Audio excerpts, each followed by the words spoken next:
MP board कक्षा 9वीं वाले सभी प्यारे विद्यार्थियों का यहाँ पर द्वितीय परीक्षा का जो पेपर है वो पूरा पेपर और उसका सॉल्यूशन आ चुका है। प्यारे बच्चों, अगर आप 10वीं कक्षा में पास होना चाहते हैं तो प्यारे विद्यार्थियों आप इस पूरे पेपर को ज़रूर देखें और इसे याद कर लें, क्योंकि 100% प्यारे विद्यार्थियों ये प्रश्न आपकी परीक्षा में आने वाले हैं। सभी साथियों से मेरा यही कहना है, चैनल पर सेट ए, बी, सी और डी ये चारों सेट पेपर आएंगे, तो आपको इन चारों सेट पेपर को पढ़ लेना है अगर आप पास होना चाहते हैं। चैनल पर जो बच्चे नए जुड़े हैं प्यारे विद्यार्थियों, चैनल को सब्सक्राइब जरूर करें और जो लाइव क्लासों में जुड़ना चाहते हैं तो वो लाइव क्लासों में ज़रूर जुड़ें, जिससे कि आपकी तैयारी मजबूत हो सके। ये आप पूरा का पूरा पेपर देख लीजिए प्यारे विद्यार्थियों, यहाँ से आपके एक भी क्वेश्चन बाहर नहीं जाएगा। ये पूरा पेपर मैं बता देता हूँ, 23 के 23 क्वेश्चन जो परीक्षा में आएंगे, ये सारा का सारा पेपर आप स्क्रीन के सामने देख पा रहे हैं। तो आइए शुरुआत करते हैं क्वेश्चन नंबर फर्स्ट से। देखिएगा, प्रश्न यहाँ पर आपसे पूछा गया है, आप देख पा रहे हैं। पहला प्रश्न है, निम्नलिखित प्रश्नों का सही विकल्प हमें चुनना है।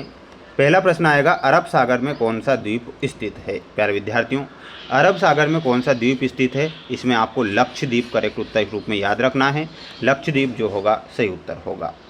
नर्मदा नदी का उद्गम जो होता है वो कहाँ से होता है, अमरकंटक से नर्मदा नदी का उद्गम हुआ, तो इसमें आपको अमरकंटक लिखना है। प्रथम विश्व युद्ध कब लड़ा गया था, तो 1914 से 1918 तक प्रथम विश्व युद्ध लड़ा गया था, तो 1914 से 1918 लिखना है। प्यारे बच्चों, आप वीडियो को लाइक ज़रूर कर दीजिएगा, आपके लिए ही मेहनत और मैं प्रयास कर रहा हूँ ताकि आप पास हो सके। तो आपकी एक रिस्पॉन्सिबिलिटी जो बनती है वो आप ज़रूर पूरी करें।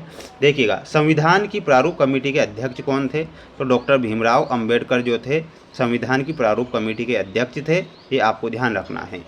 इसका एक स्क्रीनशॉट ले लीजिए सभी बच्चे और अच्छे से इन पेपर को पढ़ लीजिए, मेहनत तो आपको करना ही पड़ेगा। करीम ने गांव में कौन सा केंद्र खोल रखा है, तो प्यारे विद्यार्थियों कंप्यूटर केंद्र। अमूल सहकारी समिति का संबंध किस राज्य से है, तो प्यारे विद्यार्थियों अमूल सहकारी समिति का जो संबंध है वो गुजरात राज्य से है, इसमें आपको गुजरात राज्य लिखना है। अब हम बढ़ेंगे हमारे अगले प्रश्न की ओर। अगला प्रश्न आप देख पा रहे हैं, आपकी स्क्रीन के सामने है, जिसमें आपको प्रश्न दिए गए हैं रिक्त स्थान। भारत की सबसे बड़ी अफवाह द्रोणी नदी की है, तो कौन सी नदी की है, वो है गंगा नदी की, तो इसमें आपको क्या लिखना है, गंगा नदी। लोगों का एक क्षेत्र से दूसरे क्षेत्र में चले जाने को क्या कहते हैं, तो उसे प्रवास बोला जाता है, तो इसमें आपको क्या लिखना है, प्रवास लिखना है। जॉर्ज यूल नामक अंग्रेज अफसर ने शिकार के दौरान कितने बाघ मारे थे, तो 400 बाघ। लोकतंत्र जनता का, जनता के लिए जनता द्वारा शासन है, यह कथन किसका था, तो ये जो कथन था ये अब्राहम लिंकन का कथन था, तो यहाँ पर आपको क्या लिखना है, अब्राहम लिंकन। अगला है, महात्मा गांधी ग्रामीण रोजगार गारंटी अधिनियम वर्ष में आया था, तो ये सन 2005 में आता है, तो 2005 आप लिख दीजिएगा।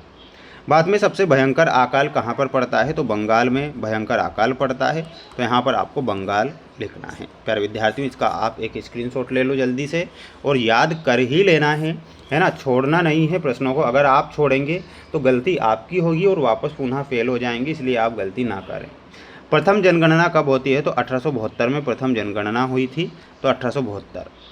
वर्साई की संधि कब हुई थी, तो 1929 में वर्साई की संधि होती है। हिटलर का जन्म कब होता है, तो 1889 में ये हिटलर का जन्म हुआ। प्रथम चुनाव आयुक्त कौन थे, तो सुकुमार सेन प्रथम चुनाव आयुक्त थे। गैर कृषि कार्य में आपको डेयरी से मिलाना रहेगा सभी बच्चों को, वहीं गेहूं क्रांति में मिलाना है इंदिरा गांधी से, तो ये आपकी जोड़ी भी यहाँ पर संपूर्ण होती है। प्यारे विद्यार्थियों, मेरा आपसे यही कहना है कि आप सभी प्यारे भैया बहन चैनल को सब्सक्राइब जरूर कर लीजिएगा। लाइव क्लासें जो चल रही है, लाइव क्लासों में आपको ज़रूर जुड़ना है, जिससे कि आप परीक्षा में पास हो सकें।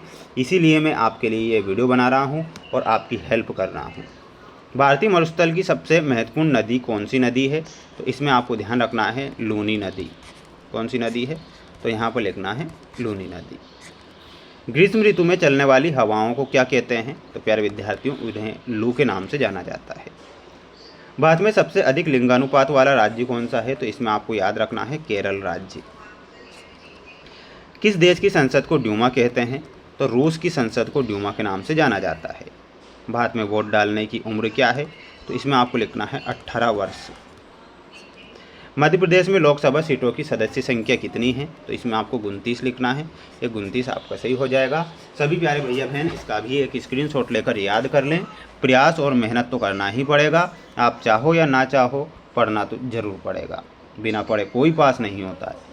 तटीय प्रदेशों में तापांतर कम होता है। तो प्यारे विद्यार्थियों ये आपका क्या हो जाएगा, सत्य हो जाएगा। वर्ष 2011 की जनगणना के अनुसार सबसे अधिक जनसंख्या वाला राज्य उत्तर प्रदेश है। ये आपको सत्य लिखना है। रूस में छोटे किसानों को कुलक कहते हैं। प्यारे विद्यार्थियों ये आ जाएगा आपका असत्य, तो असत्य लिखना है। अमेरिका एक लोकतांत्रिक देश है, तो बिल्कुल देश है, ये सत्य लिखना है। चुनाव में हारने वाली पार्टी सरकार बनाती है क्या, ये गलत हो जाएगा।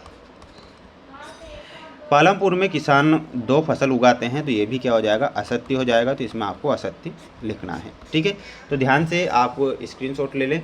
इसके बाद बढ़ेंगे अगले क्वेश्चन की ओर। प्यारे विद्यार्थियों आप देख पा रहे हैं ये 2 नंबर वाले क्वेश्चन हैं जो परीक्षा में आपकी आएंगे, और इनके बारे में मैं आपको बता देता हूं। प्यारे विद्यार्थियों ये पूरा का पूरा पेपर जो मैं बता रहा हूं आपको, ये आपकी परीक्षा का पेपर है, और इनके आंसर डेली लाइव क्लासों में चल रहे हैं। प्यारे विद्यार्थियों मेरा यही कहना है कि अगर आप पास होना चाहते हैं तो लाइव क्लासों में ज़रूर जुड़ें। अगर मैं वीडियो बनाऊंगा तो वीडियो कैसा हो जाएगा, लॉन्ग हो जाएगा, है ना।